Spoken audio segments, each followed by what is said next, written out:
i bërë gjithçka konform interesit më të mirë të fëmijëve në atë kopsht? Para se të ndodhte infektimi dhe gjatë dhe pas kësaj historie. Shiko, Flavio, nuk... Dhe në ç'më mënyrë keni bërë gjithçka që duhet?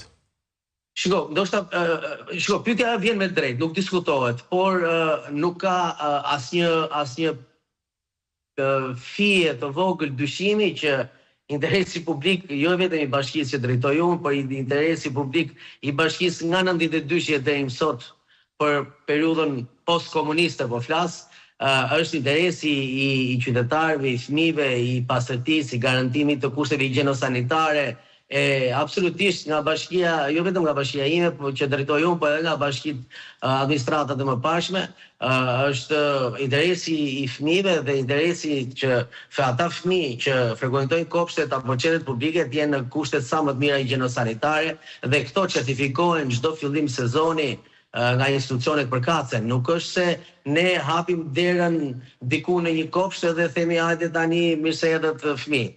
Ka kushte, ka kritere, ka analiza, ka desinfektime, ka institucione që i certifikojnë, që i kontrollojnë dhe nuk ka asnjë fije dyshimi që interesi i bashkisë është interesi në të mirë të voglueshme.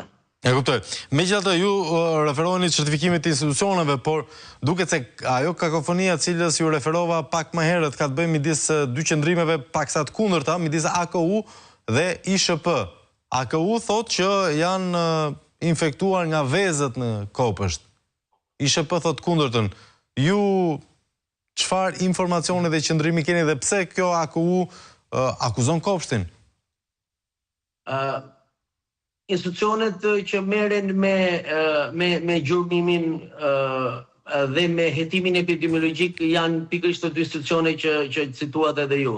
Pra me gjurmimin ushqimor merret AGU-ja, me hetimin epidemiologjik merret ISHP-ja apo institucionet, strukturat e tjera të shëndetit publik. Ne nuk kemi një përfundim të saktë sepse siç dihet hetimin epidemiologjik e bëjmë strukturat e shëndetit publik dhe presim raportin e tyre për të kuptuar arsyeën e vërtet nga ka ndodhur dhe ky kontaminim bakteriologjik i voglueshme.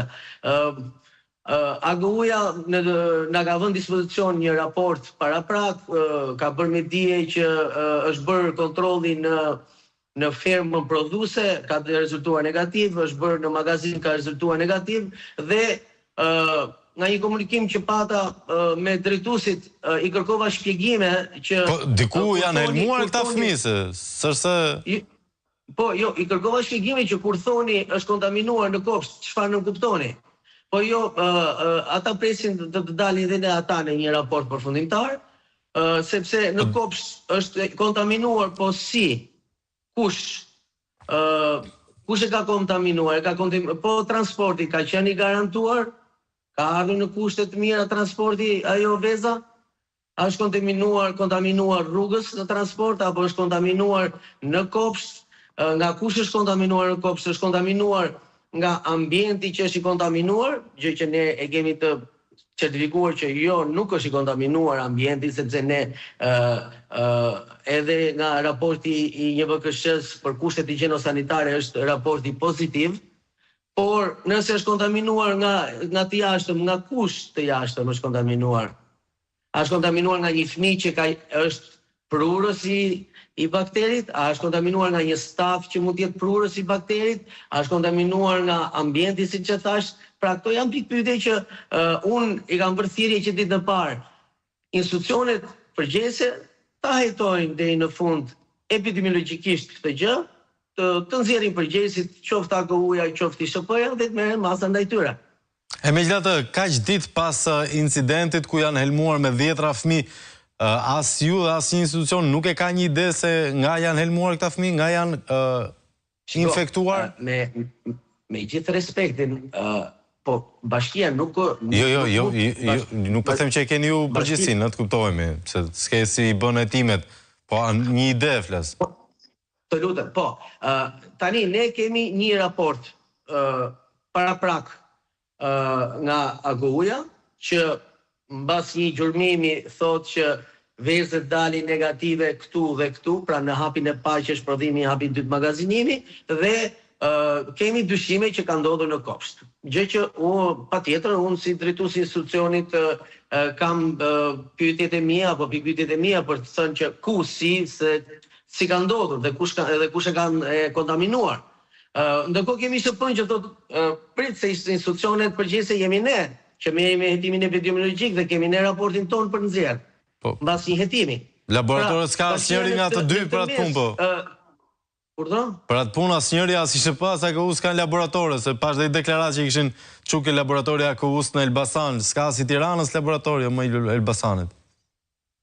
Nuk jam në dieni të kësaj, po me sa kam dieni AKU-ja i bën tek ISUVI, pra tek Instituti Veteriner. Analizat, ndërsa SHP-ja patjetër që ka laboratore shumë të mira. Okej, megjithatë mbetet ende e paqartë zoti Ajazi se ku dreqin këta fëmijë u infektuan me salmonel. Përveç në kokë. Format e ndryshme se unë nuk kam as profesionin as formimin e dur akademik të t'jap. Po, ke kuriozitet gazetari, kaq të ka ngelur nga CV-ja jote si gazetar. Po, patjetër. Për më tepër që kam qenë 3 vjet gazetar i sektorit social dhe kam ndjekur ministritë dhe SHP-n, po. Çështja është që janë shumë pikë pyetje dhe shumë enigma, në sensin që pa pasur një raport përfundimtar të hetimit epidemiologjik nuk mundet që sepse në një